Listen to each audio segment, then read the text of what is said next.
Alright, 2016 Dodge Journey. Gonna program a new proximity key. Here we go.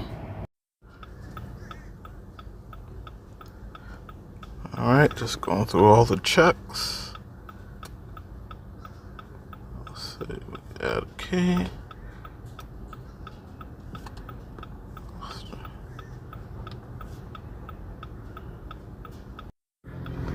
Alright, key successfully learned.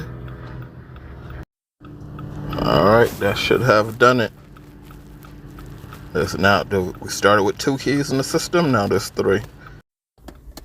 Alright, so we got unlock, lock, that worked. Alright, here we go, foot on the brake.